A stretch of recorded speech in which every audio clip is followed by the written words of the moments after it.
آج رائے لیے ہیں بیرسٹر فاروق صاحب سے ہم پوچھیں گے کہ one by one 3-4 major points بتائیں کہ جو آبجیکشن ریز کیے ہیں کہ یہ درخواست یہ عدالت یہ سن ہی نہیں سکتی, قابل سماعت ہی نہیں ہے, کیا وجوہات ہیں؟ آج ہم نے 2 درخواستیں کورٹ کے سامنے فائل کر دی تھیں. ایک اپلیکیشن ہم نے جمع کر دی تھی ایگزمپشن کے لیے, جس میں ساری وجوہات ہم نے دی تھی کہ ان وجوہات کی بنا پہ خان صاحب نہیں پیش ہو سکتے, اور ہم نے استدعا کی کہ 2 ہم نے ریٹ پٹیشنیں فائل کی, اور ان 2 ریٹ پٹیشنوں میں اسلام آباد ہائی کورٹ میں اور لاہور ہائی کورٹ میں ہم نے ریکویسٹ کی ہے کہ ہمیں فیسلٹی پرووائڈ کی جائے تاکہ ہم ویڈیو لنک کے ذریعے کورٹ میں حاضری کریں. دوسری درخواست جو ہم نے دے دی کہ یہ کمپلینٹ جو فائل ہوئی الیکشن کمیشن کی طرف سے یہ نہیں چل سکتی, اور یہ بارڈ بائی لا اس کو ختم کیا جائے, ڈسمس کیا جائے فردر پروسیڈنگ سے پہلے. اور اس میں میجر ہمارے سب سے پہلے ایک پوائنٹ یہ ہے کہ الیکشن کمیشن نے تو یہ آرڈر کر دیا تھا, ایک ریفرنس ان کے سامنے آیا تھا, بٹ الیکشن کمیشن کا کوئی آرڈر ریکارڈ پر نہیں ہے جس میں الیکشن کمیشن نے کسی اپنے آفیسر کو اترائز کیا ہو کہ اس کمپلینٹ کو فائل کیا جائے اور اس کمپلینٹ کو اسلام آباد میں فائل کیا جائے. ہم نے خواجہ عارف صاحب نے الیکشن کمیشن کا ایک لیٹر جو سیکرٹری کمیشن کا آیا ہے وہ بعد کے لیٹر کا ہے, اور وہ بھی کمیشن کی طرف سے نہیں ہے, اور ہمارا کہنا یہی تھا. خواجہ صاحب نے اس کی بڑی تفصیل سے بحث کی ہے. آج 2 اور ہماری پریلیمنری گزارشات ہوئی اور الیکشن کمیشن نے ٹائم مانگا ہے کہ ہمیں آپ ٹائم دے دیں, ہم اس کا جواب فائل کریں گے. جو ریکارڈ ہمیں پرووائڈ کیا گیا اور ریکارڈ کے مطابق جو ایگزبٹ ہوئے ہیں اس میں کوئی ایسی اترائزیشن الیکشن کمیشن کی طرف سے موجود نہیں ہے. دوسری جو ہماری امپورٹنٹ آبجیکشن ہے وہ یہ کہ قانون کے مطابق جو statement of asset and liability file کی جائے اس پہ کوئی بھی کارروائی ہو وہ کسی بھی ممبر کا پارلیمنٹ کے خلاف 6 مہینے کے اندر ہو سکتی ہے, اس کے بعد نہیں ہو سکتی. لہٰذا یہ ٹائم بارڈ ہے, اس کے ساتھ پروسیڈ نہیں کیا جا سکتا. 6 مہینے یا 120 روز 120 ڈیز اس کا پیریڈ ہے. 120 ڈیز کے بعد آتا ہے 6 مہینے اس کا ایڈیشنل پیریڈ ہے اس کی اسکروٹنی کا, اور اس کے بعد اگر آپ فائل کرنے کے بعد 120 ڈیز اس کا پیریڈ ہے سیکشن 137 میں.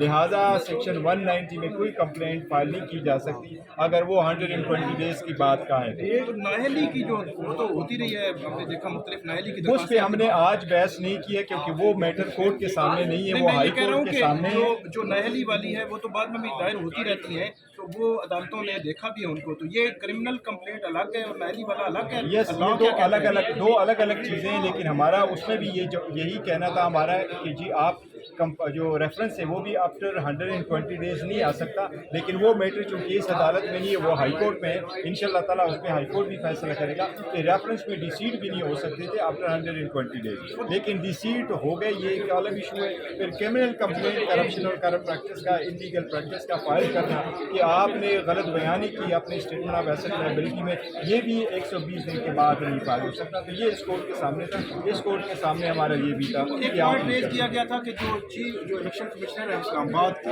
ڈسٹرکٹ اسلام آباد کے ان کے دستخط مختلف ہیں, وہ کیا ہے؟ وہ ایکچولی وقاص صاحب جو ڈسٹرکٹ الیکشن کمشنر ہے ان کی طرف سے جو فائل ہوا ہے وہ اسلام آباد کے دو قسم کے اس پہ دستخط موجود ہے. جو ایفیڈیوٹ آیا وہ کسی اور نے سائن کیا ہے اور اس پہ ہینڈ ریٹن دستخط ہے, نام لکھا ہوا ہے, اور جو کمپلینٹ فائل ہوئی ہے اس پہ دستخط کسی کے اور ہے. اور اترائزیشن کا اس نے ذکر کیا کہ کس ڈاکومنٹ کی کیوں یہ اترائز ہے وہ بھی اس سے ڈفرینٹ ہے. تو یہ ہم نے پوائنٹ آؤٹ کیا کہ آپ اس وقت فردر پروسیڈ کرنے سے ان وجوہات کو دیکھتے ہوئے کہے کہ جب اسلام آباد ہائی کورٹ نے آپ کو آرڈر کیا ہے تو further proceed in accordance with law. جب آپ کے پاس ہماری اپلیکیشن آئی ہے اور اپلیکیشن میں ہم نے آپ کو پوائنٹ آؤٹ کیا ہے, لہٰذا آپ پہلے اس پہ فیصلہ کر لیں اور اس کے بعد آپ اٹینڈنس پروکیور کرنے والی پروسیڈنگ پہ آگے بڑھیں. آخری سوال یہ ہے کہ عمران خان جو ہے وہ لاہور میں تو ریلی کا انعقاد کر رہے ہیں, آپ کہتے ہیں یہاں پہ سیکورٹی کے ایشوز ہیں, کیا آپ سمجھتے ہیں 3:15 بجے استثناء مل جائے گا آج کا عمران خان کو؟ اور ساتھ ہی یہ بتا دیجیے کہ جو وارنٹ جاری ہوئے تھے وہ کیا اس وقت بھی آن فیلڈ ہیں, اس پر عمل درآمد ہو سکتا ہے؟ اسی پہ خواجہ صاحب نے بھی عرض کیا. ہمارا یہی کہنا ہے کہ یہ نہیں, وہ اسلام آباد ہائی کورٹ نے جو آرڈر کیا آج تک وہ وارنٹ سسپینڈ تھے. انلیس اینڈ انٹل کورٹ اس کو ریکال کر لے, کینسل کر لے یا وہ ایگزیکیوٹ ہو جائے, وہ انٹیکٹ رہتے ہیں, تو وارنٹ تو اپنی جگہ پر موجود ہے. ہمارا کورٹ کے سامنے تھا کہ اسلام آباد ہائی کورٹ نے آپ کو پیرا 16 آف دا آرڈر میں یہ آرڈر کر لیا تھا کہ اگر رسپونڈنٹ پیش نہیں ہوتے تو پھر آپ in accordance with law proceed کریں. اور ہمارا کہنا ہے سبمیشن یہی ہے کہ اب آپ کے سامنے ایک درخواست آئی ہے اور اس درخواست میں یہ کہ یہ تو کمپلینٹ چل ہی نہیں سکتی, لہٰذا ایسی صورتحال میں پہلے یہ فیصلہ کر لیں کہ یہ کمپلینٹ آگے چل سکتی ہے کہ نہیں، اس کے بعد آپ یہ فیصلہ کریں کہ خان صاحب کو بلانا ہے یا نہیں۔ تھینک یو سو بہت مچ۔ شکریہ۔